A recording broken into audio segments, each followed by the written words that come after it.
Hey, so over the course of the fall practice, who would you say are three or four guys who you feel have been the most consistent, the most consistently impressive to you? Well, that's really hard to say because we've been all over the board a little bit, but I would probably say Gallo started out being the most consistent. Uh, McKenzie's been pretty solid. Um, and everybody else is just trying to grow together and trying to figure it out. So, I haven't had any what I like to see really major bright spots, but I've had a lot of good spots where guys have played in spurts that lets me know that we just got a ways to go in terms of putting things together. All right, Gotcha. ready to go with your second, and then Alex. Yeah, then the second one, I just wanted to check in on McKenzie, sort of just how you're going to handle that, and is he going to be playing in the exhibitions here coming up?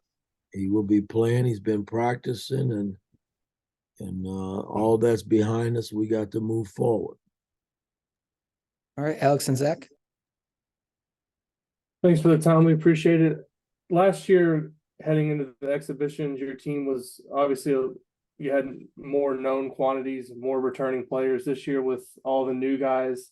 How important are these two chances to kind of get out there and have some competition before the regular season tips off in terms of just evaluating where certain guys are and what you maybe have in terms of lineups and different rotations?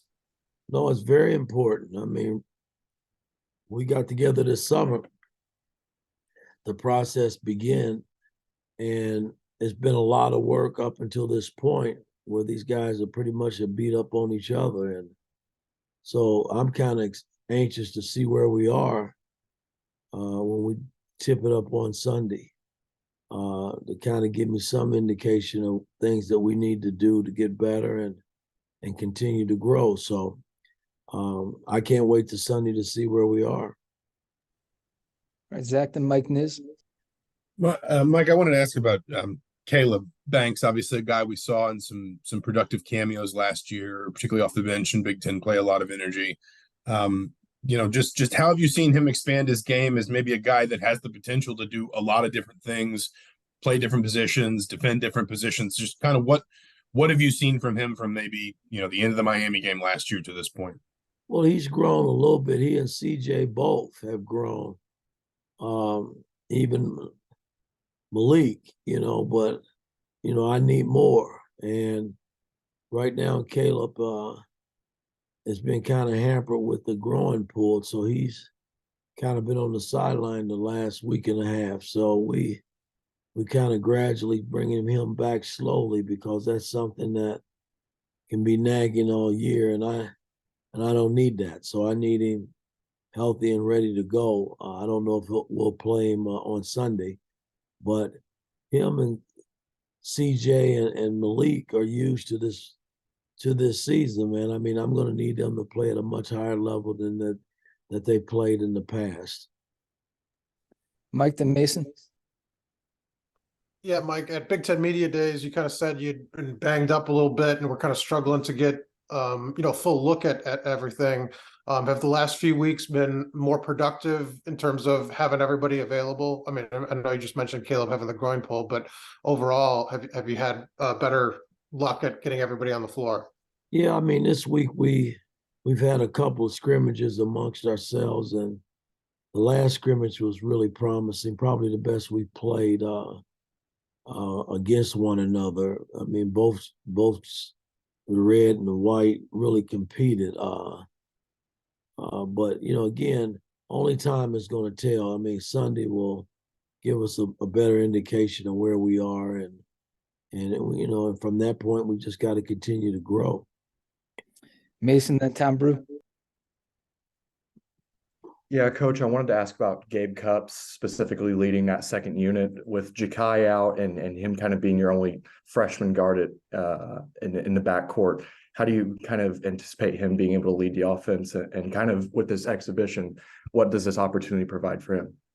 He's been solid. I mean, I can't, I didn't mention him earlier, but he's been really one of the bright spots too. I mean, he seems to do everything that we've asked him to do, and I can't help but in time he's going to continue to get better and grow once he figures out the college game. But he's done a lot of good things on the floor for us. I mean, in terms of, winning basketball plays. That's what I like to call it, because he does a lot of good things to help you win games. Tom Brew, then Zion. Mike, I know you don't care about preseason rankings or anything like that, but you're not an AP top 25 team, barely in the top 50 in KenPom and stuff. Is from the national narrative, do you think you get to see these guys every day? Do you think you're better than a top 50 team and that we'll see that improve over the course of the next several months? Only time will tell. Again, you just said I don't care about rankings. You got to play the games, and we'll start here soon and kind of get a feel of where we are and see what we need to continue to grow in. I mean, you talking about 10 new faces, 6 guys that came from different programs and that are trying to figure out me as a coach and all the things that I'm asking them to do. So only time will tell. We just gotta play the games and see where you are. Zion, then Seth. Hey, Mike, along those lines, just with so much overturn of the roster, do you feel like kind of what you see in these couple of exhibition games becomes more important than it has been in recent years? No, every game is important, guys. When I first walked in the door 2 years ago,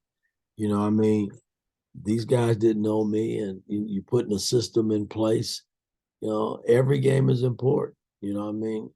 I came back with the same, pretty much the same group last year, and you go out and you play, and you try to see if you guys have gotten better, individually as well as a team, and so every game is important. I don't care if these 2 scrimmage games; those are important games for our ball club to grow and get better and see where you are as a team.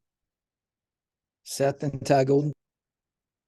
Mike, I'm wondering how X has kind of held up through preseason. Obviously, he spent a lot of time, rehabbing that injury and getting back to 100% over the summer. Have you seen him been able to kind of grow his game anywhere from the player he was last year?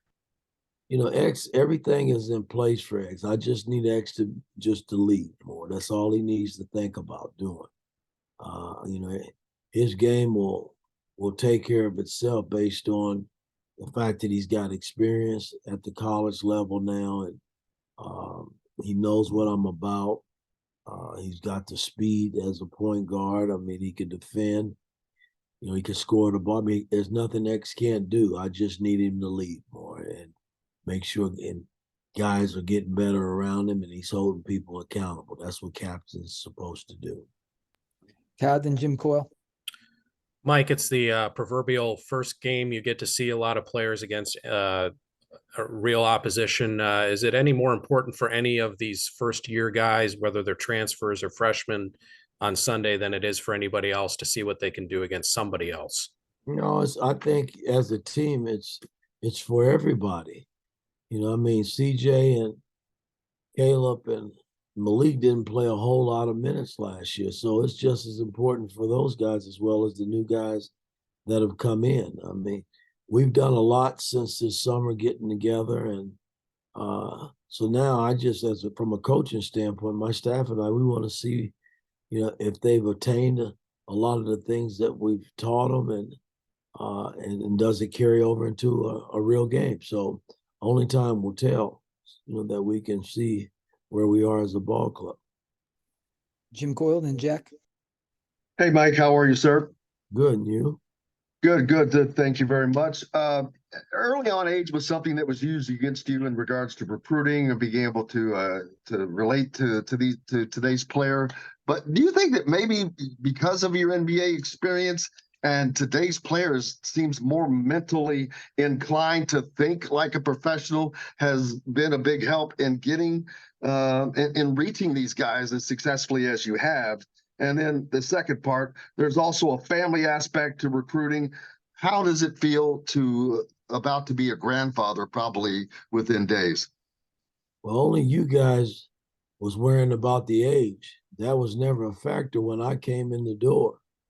I've been coaching a long time, and you know, I'm healthy enough to coach. Mentally, I'm sharp enough to coach. So I didn't have a problem coming back to Indiana. That was you guys saying that I was too old and couldn't recruit. And you have to recruit some in the pros, gentlemen, when you're going after free agencies. And some of the same things I'm doing now, I had to do at the pro level. You just do it on a bigger scale in terms of, you know, as far as the money makes it bigger. And so you got to make sure that you're doing your due diligence when you're recruiting a free agent or getting ready to make a trade, that you know what the hell you're doing, because it could bite you in the butt. So it's no different than, you know, coming to college and you know, having to deal with them. You're dealing with parents in the pros, you're dealing with their handlers in the pros, their agents. It's the same shit that you're going through now, that I'm going through now, I did in the NBA, but you guys wouldn't know that because you weren't there. So I felt good about my position coming in. My thing was just being able to sit at the table with the best players that are out there. You know, that's how I was. That's the only thing I was thinking about when I came in. How can I get to the best players? And you know, and my coaching staff, they gave me their opinions about it early on, and saying, "Hey, you got to wait your turn." Well, I didn't feel as though I had to wait my turn. Just get us to the table and let's see what happens. And that's, you know, we've had some pretty good success being able to recruit and talk to some of the top players. We haven't gotten them all, and you're not. You're going to win some, you're going to lose some. But hell, if you never get an opportunity to talk to the best players, it's not going to work, as far as I'm concerned. And as far as being a granddaddy, I'm happy as hell. You know, that's 2 weeks away, and I'm looking forward to that. All right, Jack, last one.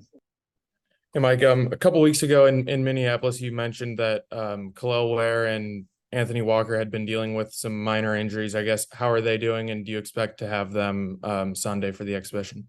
No, everybody is healthy except right now Caleb Banks and Jakaya. You know, those two guys won't play on Sunday. I mean, Banks could play if I wanted to play him, but I'm just, you know, this growing thing, I've dealt with players that have had growing pulls, and, you know, those and calf pulls, things like that is nagging. And if you don't watch it closely and rehab right, you know, it could be a problem all season. And I'm going to need Caleb Banks. So we might not play him on Sunday for sure. All right. Thanks, Coach.